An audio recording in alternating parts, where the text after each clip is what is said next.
Nos anos 70, o estripador de Yorkshire aterrorizou a Inglaterra. Leeds e as regiões vizinhas viviam com medo porque esse maníaco estava à solta. Peter Sutcliffe era o assassino em série que parecia incontrolável. Durante 5 anos, ele cometeu crimes sem ser preso. Ele dizia ter um dever sagrado e mortal. Ele dizia que tinha recebido uma missão de Deus. Mas será que Peter Sutcliffe nasceu para matar? Acho que ele é perverso e louco, as duas coisas.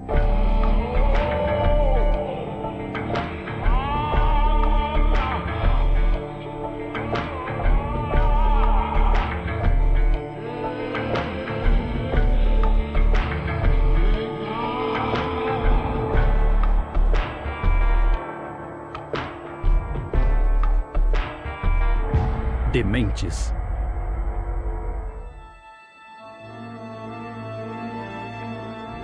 Eu tinha 14 anos na época. Estava com a minha irmã, mas ela saiu andando na frente. Em agosto de 1975, Tracy Brown estava voltando para casa após passar a noite com amigos. Eu vi aquele homem caminhando na minha direção. Ele parou, olhou para mim e depois ele começou a andar rua abaixo. O meu pai era bem rígido. Se eu chegasse em casa 1 segundo atrasada, ele me dava uma bronca. Então eu apressei o passo e o alcancei. Ele pareceu muito simpático enquanto estávamos andando juntos. Dava para ver que ele era de Yorkshire e que tinha voz estridente. Eu só lembro que ele tinha o cabelo e a barba bem escuros e olhos quase negros. Embora ele fosse um estranho, eu me senti segura. Ele ficou para trás umas 2 ou 3 vezes. Disse que estava com febre do feno e que estava parando para assoar o nariz. Mas pensando melhor agora, ele devia estar preparando a arma. Foi aqui que aconteceu. Foi aqui que ele me atacou. Ele não disse nada, apenas grunhiu com o impacto de cada golpe.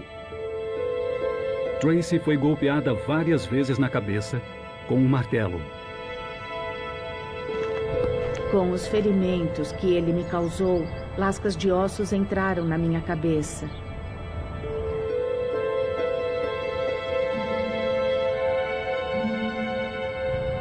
Depois que ele me atacou, apareceu um carro e o atrapalhou, e aí ele me jogou por cima daquela cerca. Coberta de sangue, Tracy conseguiu se arrastar até uma casa e pedir ajuda. Eu lembro de tudo que aconteceu porque não fiquei inconsciente.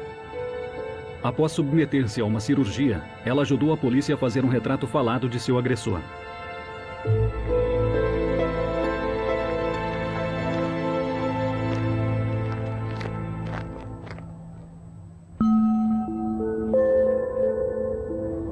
Apenas 10 semanas depois, no dia 30 de outubro de 1975, na cidade vizinha de Leeds, o agressor atacou novamente. Dessa vez, a vítima não teve tanta sorte.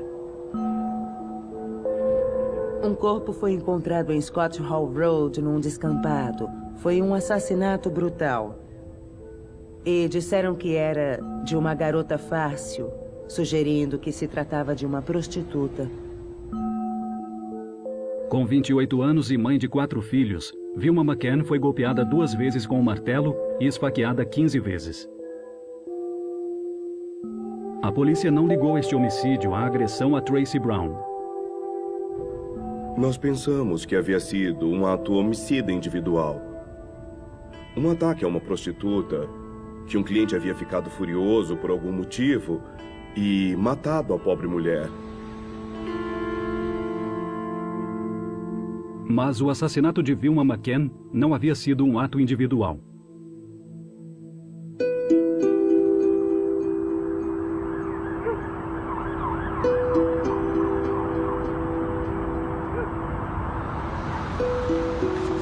Na noite de 20 de janeiro de 1976, Emily Jackson, de 42 anos, estava tentando ganhar algum dinheiro nas ruas de Leeds. Emily, na verdade, era casada e morava com o marido. Mas o negócio da família estava passando por dificuldades, os impostos estavam muito atrasados. Na manhã seguinte, ela foi encontrada morta. Os ferimentos que ela sofreu foram terríveis. Ele a golpeou 57 vezes com uma chave Phillips. Emily foi morta brutalmente. E a polícia suspeitou que fosse pela mesma pessoa que havia assassinado Vilma McCann.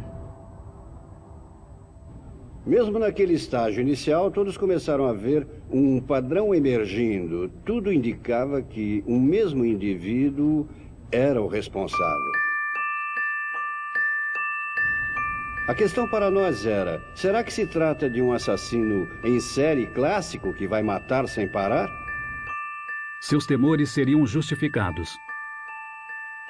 O estripador de Yorkshire continuaria a enganar os investigadores e se tornaria um dos maiores assassinos em série da Grã-Bretanha.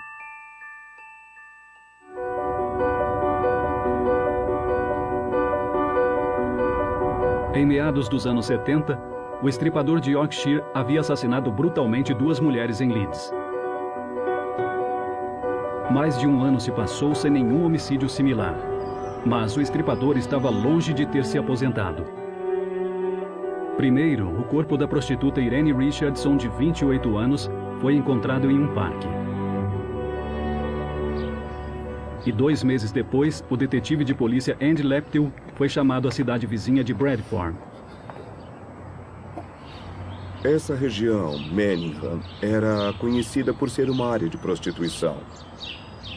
Foi aqui, na Oak Avenue, número 9, apartamento 3, que Patricia Atkinson foi morta. Em outra cidade, e trabalhando em seu apartamento, a prostituta de 32 anos se sentia segura, longe do assassino que aterrorizava Leeds. Ele a atacou com golpes fortes na cabeça, seguidos de inúmeras facadas no abdômen. Mais um ataque furioso a uma prostituta. Esse sádico assassino usava uma chave de fenda afiada e às vezes uma faca para perfurar repetidas vezes as suas vítimas, após golpeá-las com um martelo. Todas as cenas dos crimes eram perturbadoras. Quando você vê um ser humano mutilado de forma tão hedionda, isso acaba afetando você. A primeira coisa que você pensa é na vítima, obviamente. A segunda coisa é uma vontade de prender o agressor e fazer justiça à pessoa que foi morta.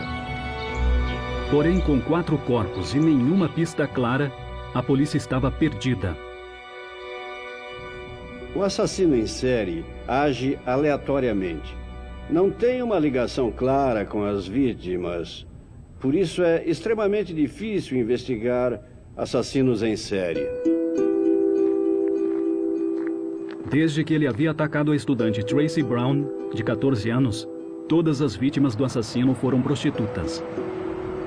Muitos assassinos em série atacam prostitutas por uma série de motivos. Um é que eles têm conflitos sexuais e prostitutas os afetam sexualmente. Mas o fato mais importante é que a coisa mais difícil para um assassino em série é o sequestro. Fazer com que a vítima o acompanhe. Isso é resolvido com prostitutas, porque prostitutas acompanham qualquer um, faz parte do trabalho delas. Quando finalmente os investigadores conseguiram encontrar um padrão de comportamento, o estripador teve uma atitude chocante que ninguém esperava. Jane MacDonald, de 16 anos, era uma adolescente alegre que adorava dançar e andar de patins com os amigos. Ela era estudante, não estava envolvida com prostituição, tinha um namorado e acabou sendo vítima desse monstro. Ela só estava no lugar errado, na hora errada. O corpo mutilado de Jane foi encontrado ao lado de um parquinho infantil. A descoberta espalhou pânico pelo norte da Inglaterra, com a constatação de que mulher nenhuma estava a salvo. Leeds e as regiões vizinhas viviam com medo porque esse maníaco estava à solta. Todos estavam assustados. Foi uma época terrível. Todos viviam com medo em West Yorkshire. Foi nessa época que a imprensa apelidou o criminoso de O Estripador de Yorkshire, uma referência ao assassino mais famoso da Inglaterra. Ele já era odiado naquela época. Mas com a morte de Jane, houve uma onda de solidariedade do público que só aumentou a nossa determinação em capturar o estripador. A polícia passou a monitorar as zonas de prostituição de Bradford e Leeds, numa caçada desesperada ao assassino. Mas o estripador manteve-se um passo adiante.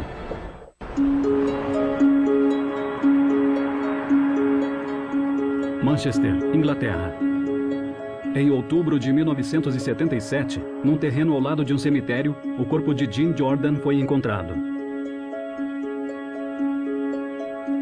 A prostituta de 20 anos de idade foi morta a mais de 60 quilômetros de distância das vítimas anteriores. Mas, finalmente, uma reviravolta. Jean deu à polícia sua primeira pista. Quando o corpo de Jean Jordan foi descoberto, foi feita uma busca no local e uma bolsa foi encontrada. E dentro dessa bolsa, num compartimento fechado, havia uma nota de 5 libras. A nota era nova e os detetives acharam que ela poderia ter vindo do último cliente de Jean, que poderia tê-la recebido de salário. Se eles conseguissem encontrar essa pessoa, talvez conseguissem prender o estripador. Nós fomos ao Banco da Inglaterra e eles nos informaram que essa nota fora parte de um lote e para onde a maior parte desse lote havia sido enviada. Mas era um lote de milhões de libras, ou seja, eram muitas notas. A polícia descobriu que a nota havia sido entregue a uma entre 5.500 pessoas em 34 empresas diferentes dias antes de Jean Jordan ter sido assassinada. E uma das empresas era a Clarks, uma transportadora local. Aí nós fomos à Clarks e eles nos informaram quem as havia recebido de salário. Um dos recebedores foi um motorista de caminhão que havia acabado de comprar uma casa nova com a esposa em Bradford, Peter William Sutcliffe, de 31 anos. Sutcliffe era o filho mais novo de 6. E foi uma criança fraca e muito doente, além de ser muito apegado à mãe. Ele era apegado à mãe. E ele estava sempre agarrado à saia dela. Era um menino quieto e tímido. O pai dele, John Sutcliffe, era bem extravagante. Ele quase não parava em casa. Mas quando parava, os filhos tinham medo dele. Ele maltratava a esposa, ele tinha amantes e ele se gabava das amantes para os filhos. Peter aprendeu a ver as mulheres, a tratar as mulheres através dos olhos do pai. Certa vez, John Sutcliffe viu Kathleen conversando com 2 homens em um pub. Ela estava só conversando e ele a estapeou no rosto. Se você andasse fora da linha, que foi o que Kathleen fez aos olhos de John Sutcliffe, você seria colocada de volta para o seu lugar de forma rápida, violenta e brutal. Peter provavelmente foi pressionado a ser mais macho do que ele naturalmente era. Então havia esse coroinha, Peter, e o pai dele dizendo: olha, é assim que você mostra que é homem. E Peter via as mulheres ou como santas ou como prostitutas. O pai dele achava que conseguiria transformar o filho, sabe, no filho que ele queria. Isso é sempre o perigo. O que o pai estava fazendo sem saber era criar as circunstâncias nas quais Peter Sutcliffe criaria a persona que ele achava mais apropriada do que os seus verdadeiros sentimentos. Então ele começou a compartimentar o ego numa idade muito tenra para agradar o pai. Então o seu eu verdadeiro acabou se recolhendo num mundo secreto. E isso é um prato cheio para um assassino em série. Os detetives que investigavam a nota de 5 libras encontrada junto ao corpo de Jim Jordan interrogaram Sutcliffe 2 vezes. Nas 2 ocasiões, ele afirmou que na noite do crime, ele estava com a esposa. O seu álibi foi aceito e a matança continuou. Foi bem aqui que uma das vítimas foi encontrada. É outra cidade. Hoje é um centro comunitário. Yvonne Pearson. Foi com ela que ele voltou a corpo e colocou um jornal Daily Mirror embaixo do braço dela, como se estivesse se vangloriando para a polícia.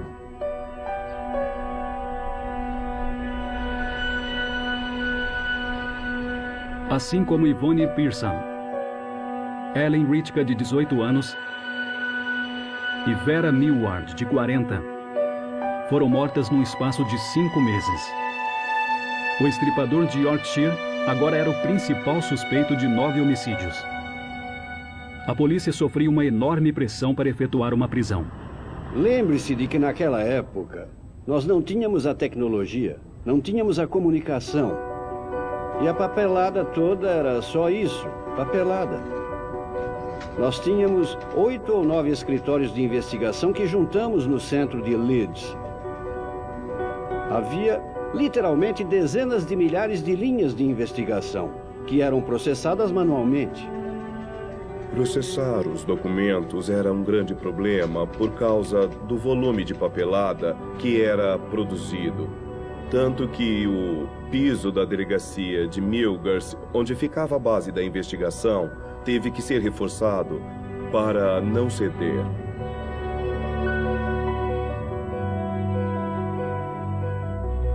Então, em abril de 1979, o assassino agiu mais uma vez. Dessa vez, Josephine Whittaker, de 19 anos. Mais uma vítima que não era prostituta. Apesar da maior caçada a um assassino na história britânica, a polícia não parecia mais perto de prender o estripador de Yorkshire. Mas numa reviravolta surpreendente, eles receberiam mensagens que jamais poderiam prever. Cartas e uma fita cassete supostamente do próprio estripador. I'm Jack. You are no nearer catching me now than 4 years ago when I started. As cartas e a fita foram postadas em Sunderland, na região de Wearside. Especialistas estabeleceram que a voz possuía o sotaque distinto da região chamado de George. Com essa reviravolta surpreendente, os detetives começaram a concentrar toda a investigação naquela área. Mas ninguém poderia prever as consequências devastadoras dessa decisão. Até 1979, o estripador de Yorkshire já havia assassinado brutalmente 10 mulheres, quando a polícia recebeu uma fita cassete, aparentemente do próprio assassino. I'm Jack. You are no nearer catching me now than 4 years ago when I started. Os detetives receberam uma instrução de desconsiderar suspeitos que não tivessem o sotaque George. Enquanto isso, Peter Sutcliffe, o motorista de caminhão de Bradford que havia sido interrogado sobre a nota de 5 libras, foi interrogado novamente, dessa vez pelo detetive Andy Leptil e seu colega. Nós fomos à residência do Sutcliffe e passamos umas 3 horas dentro da casa, tentando esclarecer algumas informações. A polícia estava monitorando os carros que entravam na zona de prostituição. E o carro de Peter foi avistado num total de 39 vezes. Um homem muito calmo. Completamente sem emoção. E a mulher dele era igual. Na escola, Peter foi um aluno mediano e ele sofria a perseguição dos alunos maiores. Ele saiu sem se formar. Após sair da escola, o jovem e tímido Sutcliffe pulou de emprego em emprego até ficar 3 anos num trabalho onde o seu comportamento estranho ficou ainda mais evidente.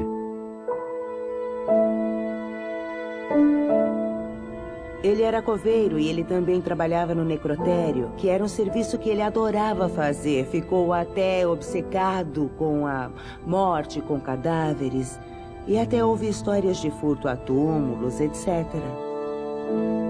Ele começou a furtar coisas dos cadáveres, então obviamente ele não tinha medo de cadáveres. E até brincava com eles, pregava peças com eles.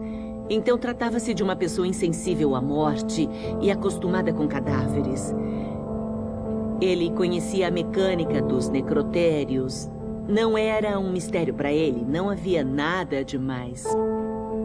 Ele aparecia no pub com anéis dos cadáveres. Ele tocava neles, enfiava a mão em sacos contendo restos humanos quando alguém tinha morrido atropelado por um trem, por exemplo. Ele também fazia brincadeiras ofensivas que ele achava engraçadas, como assustar garotas com crânios. Então, no mínimo, ele era estranho. Em 1969, a família Sutcliffe sofreu uma experiência traumática que claramente afetou Peter. Pelas leis de John Sutcliffe, ele podia ter casos extraconjugais. Mas quando Kathleen teve um, ele se vingou dela e a humilhou de uma forma bastante cruel. John Sutcliffe telefonou para Kathleen fingindo ser o amante dela e pediu que ela o encontrasse num hotel e levasse uma roupa para a noite. Então, ele chamou a família inteira até o hotel e expôs o caso extraconjugal dela. Peter observou horrorizado quando John Sutcliffe retirou uma camisola da bolsa de Kathleen. Foi uma coisa horrível de se fazer, ainda mais porque ele mesmo não era fiel. Provavelmente, isso destruiu a imagem que Peter fazia da mãe como uma santa. A ideia da mãe dele tendo um caso, ele estava aprendendo a odiar o lado dele que se identificava com esse mundo. Agora ele podia realmente odiar as mulheres, porque não só aquele lado feminino dele o havia traído, mas ela também. Então, isso foi um prato cheio. O detetive Leptil desconhecia a criação pouco convencional de Sutcliffe. Mas mesmo assim, ao interrogá-lo sobre os assassinatos do estripador, ele desconfiou que havia algo errado. A nossa entrevista com ele me deixou com a pulga atrás da orelha. Ele não mostrava reação nenhuma. Aquele homem era uma incógnita. Tinha alguma coisa nele. Tinha algo nele que eu não saberia explicar, mas certos sinais apontavam diretamente para ele. Aquilo criou um mal-estar em mim e no meu parceiro da época. Havia coisas nele que o tornavam o suspeito. A aparência dele era uma delas. O retrato falado era bem parecido com Sutcliffe. A investigação sobre a nota de 5 libras, o veículo dele foi visto na zona de prostituição mais vezes do que seria normal.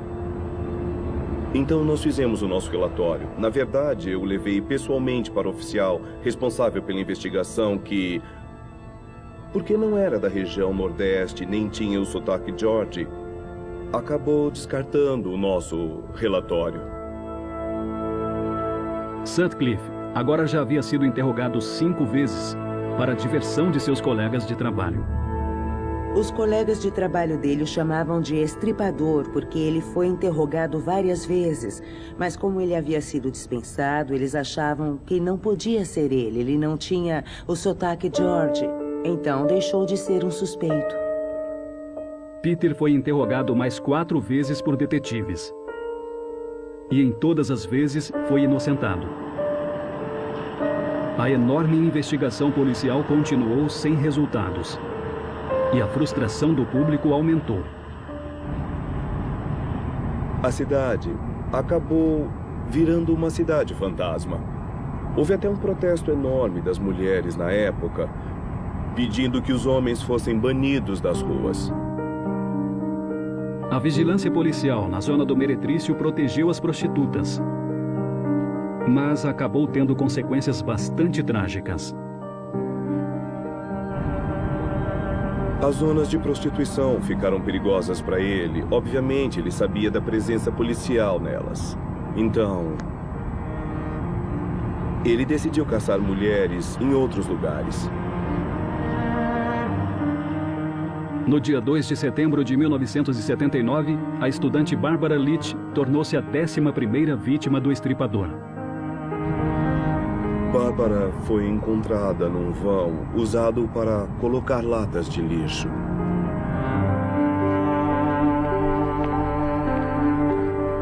No ano seguinte, houve mais 2 assassinatos e nenhuma das vítimas era prostituta.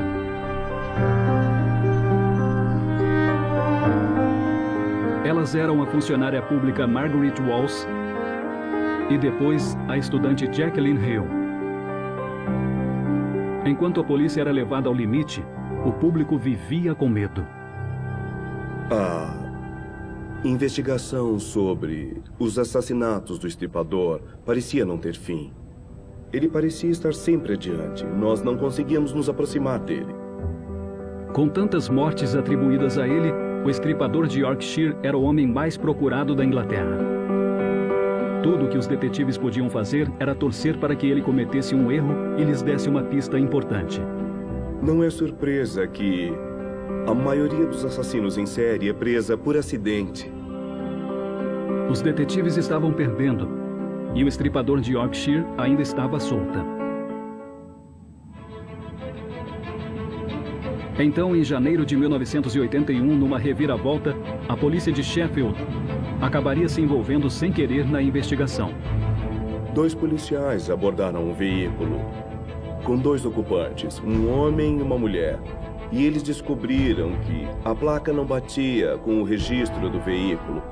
Eles desconfiaram e prenderam o motorista por suspeita de furto de veículos. O homem pediu para urinar no mato e os policiais permitiram antes de levá-lo para a delegacia. Lá, ele foi identificado como Peter William Sutcliffe. Aí, nesse momento, eu gosto de pensar que eles pegaram o meu relatório, que fez com que eles vissem Sutcliffe como um assassino em série em potencial e não apenas um ladrão de carros. Percebendo que haviam sido enganados, os policiais que efetuaram a prisão voltaram ao mato. Lá, eles encontraram um martelo e uma faca. Sutcliffe sabia que tinha sido pego. E então ele disse, eu sei aonde vocês querem chegar. Fui eu sou o estripador.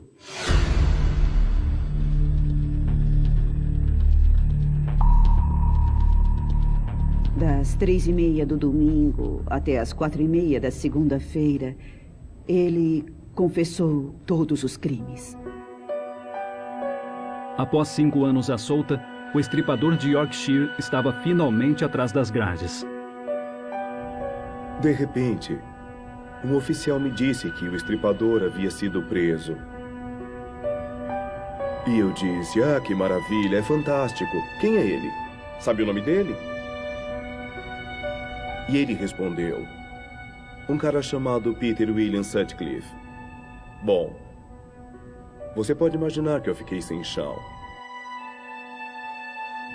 Não esqueça que 3 mulheres foram mortas depois que eu entreguei aquele relatório. Isso é algo que sempre me perseguirá. E vários fatores começaram a bombardear a minha mente, com dúvidas. Eu não seria humano se não fosse assim. Policiais que caçam estripador prendem morador de Bradford. Eu lembro que estava num pub naquele dia e apareceu na TV que eles tinham prendido o estripador de Yorkshire. Eu fui tomada pela euforia, sabe? Realmente foi uma sensação fantástica. Peter foi interrogado impressionantes 9 vezes durante a investigação policial. Numa investigação grande assim, a polícia interroga milhares de pessoas. Policiais disseram que quando entrevistaram Sutcliffe, ele estava calmo, tranquilo, que não ficou nada ansioso. Eles achavam que se ele fosse culpado, ele pareceria mais nervoso e ansioso, mas isso não é correto. Muitas pessoas inocentes ficam muito nervosas e muito ansiosas ao serem interrogadas por policiais. Mas um assassino em série é capaz de se desligar emocionalmente. Então ele consegue não passar a impressão de ansiedade ou a impressão de culpa. Peter Sutcliffe era um assassino metódico. Durante 5 anos, ele levou uma vida secreta. Ele tinha emprego, ele era casado. Ele provavelmente se sentia poderoso ao cometer esses crimes e sair impune todas as vezes.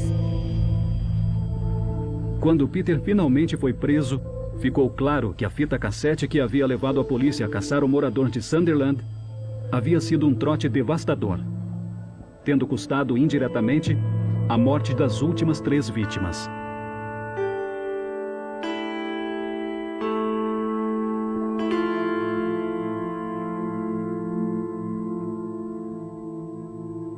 Mas por que Sutcliffe iniciou seu reino de terror?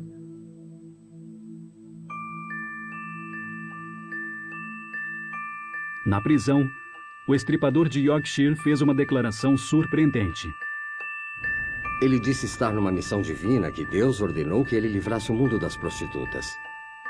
Peter afirmou que em 1967, quando ele tinha 20 anos de idade e trabalhava como coveiro, uma voz falou a ele de um dos túmulos.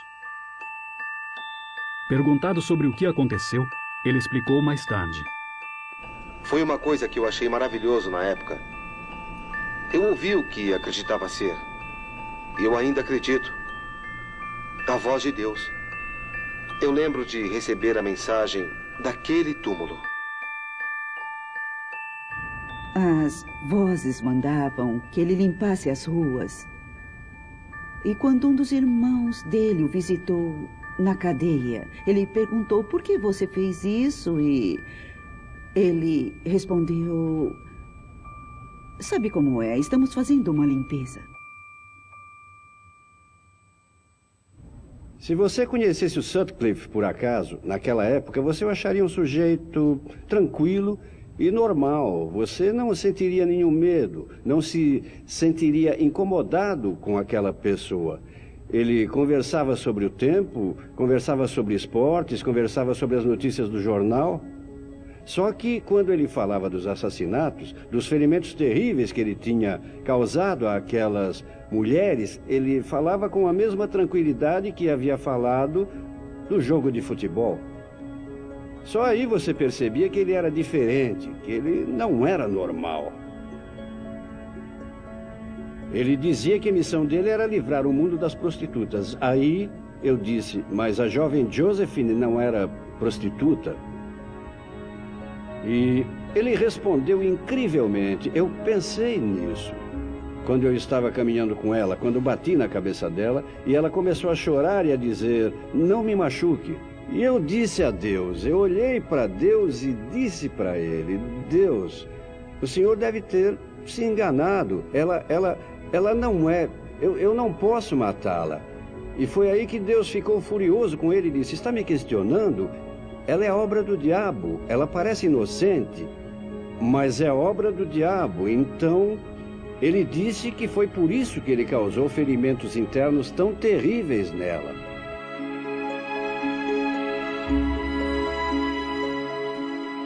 Mas nem todos acreditaram na versão de Peter e sua missão divina. Ele nunca contou ao pai, nem aos irmãos, nem a ninguém próximo sobre as vozes. Eu acho que as vozes foram apenas uma desculpa conveniente para Peter Sutcliffe. Essa ideia elaborada de a voz de Deus quando eu estava abrindo covas, a voz de Deus me falou através de um túmulo.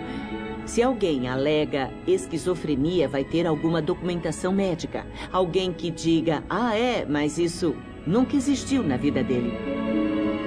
Alguém o ouviu dizendo a um carcereiro que se ele fingisse que era louco, poderia pegar só 10 anos de prisão e não 30. Então, se Peter não cumpria uma missão divina, o que o levou a ser um dos piores assassinos em série da história britânica? Peter Sutcliffe afirmou que ao assassinar brutalmente 13 mulheres, ele estava numa missão dada por Deus. Mas as evidências das cenas dos crimes indicavam um motivo mais sexual do que divino. Certamente ele é um assassino em série com motivação sexual e creio que a faca representa a sua impotência, sua incapacidade de ter relações sexuais normais. A faca, que é uma espécie de substituta do pênis, golpeando, é um instrumento de fúria, mas é também um substituto para a ideia de penetrar uma mulher. O número de pessoas que realizam as suas fantasias mais perversas e doentias é muito, muito pequeno comparado ao enorme número de pessoas que têm essas fantasias, mas não as realizam. Parece haver um evento desencadeador que faz com que o indivíduo cometa o seu primeiro crime sexual. Esse evento desencadeador poderia ter sido a humilhação? Em 1969, Peter Sutcliffe descobriu que a sua então namorada havia sido vista com outro homem. Para se vingar, ele procurou uma prostituta, mas não conseguiu ter uma ereção. Aí a prostituta riu dele quando o encontrou num pub dias depois e ele se sentiu humilhado, absolutamente humilhado, e creio que foi aí que seu ódio por prostitutas começou. A principal emoção associada a matar é a humilhação. Não é a raiva, nem a frustração, é a humilhação. Ela pode ter surgido quando ele procurou uma prostituta e não conseguiu ter uma ereção. Ou quando a prostituta zombou do desempenho dele e ele se sentiu humilhado e decidiu sair e se vingar. É uma humilhação que você não consegue desfazer ou neutralizar matando uma pessoa. E sendo assim, isso pode levar a um assassino em série, que precisa lidar repetidamente com esse sentimento de humilhação que ele traz dentro de si. Porque matar é o primeiro crime da Bíblia. Caim mata Abel, seu próprio irmão.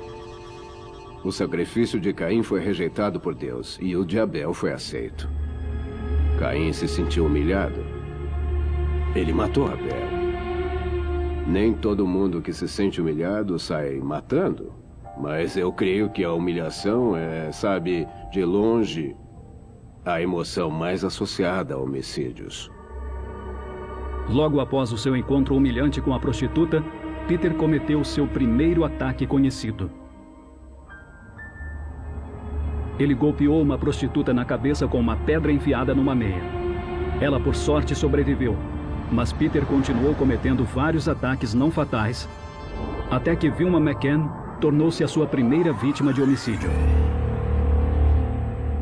Quando ele matou pela primeira vez, ele realizou o que havia fantasiado durante tantos anos. E ele teve um prazer tão grande que sentiu uma compulsão para matar de novo. Era compulsivo, repetitivo, e ele se sentia atraído pelo ato. A grande maioria dos assassinos em série com motivação sexual não é doente mental, num sentido evidente em termos de uma psicose. Claro que eles não são normais, obviamente eles não são normais, mas eles não são psicóticos, no sentido de ouvir vozes, de viver fora da realidade, essas coisas. Deus e as vozes sempre aparecem quando o indivíduo é preso e precisa se explicar ao tribunal.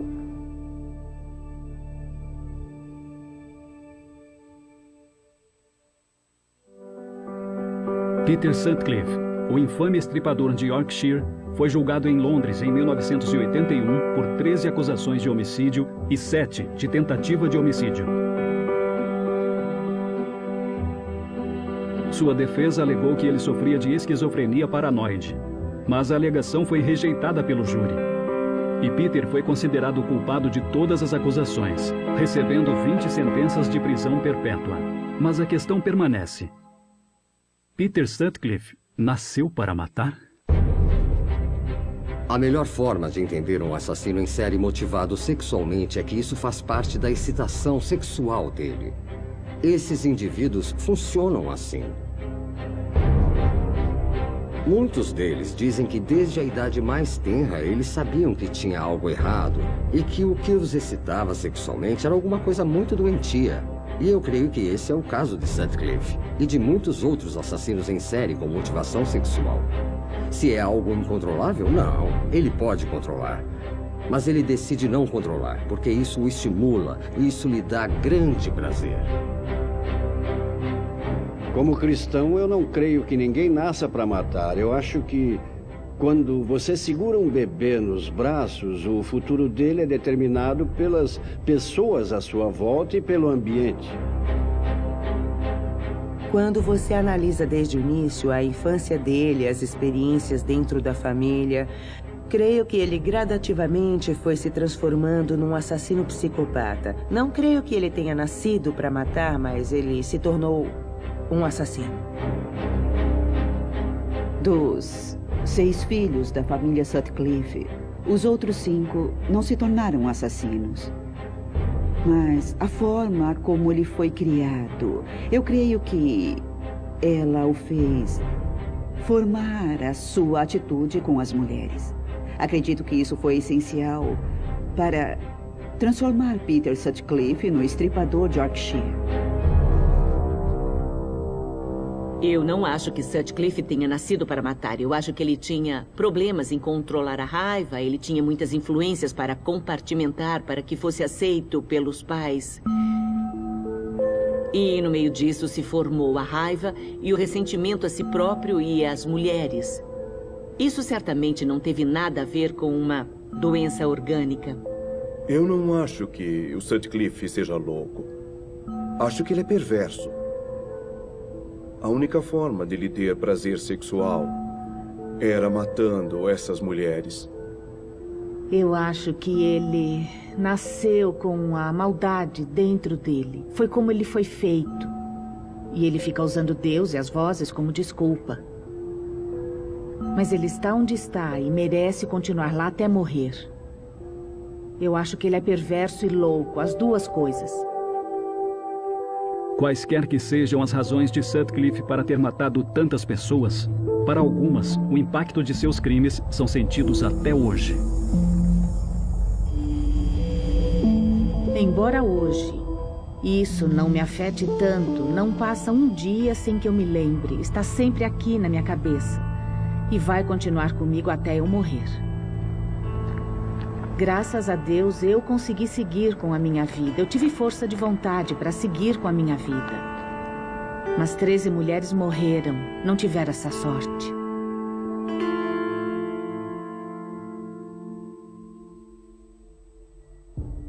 John Humble foi condenado a 8 anos após confessar ter passado trote como estripador de Yorkshire.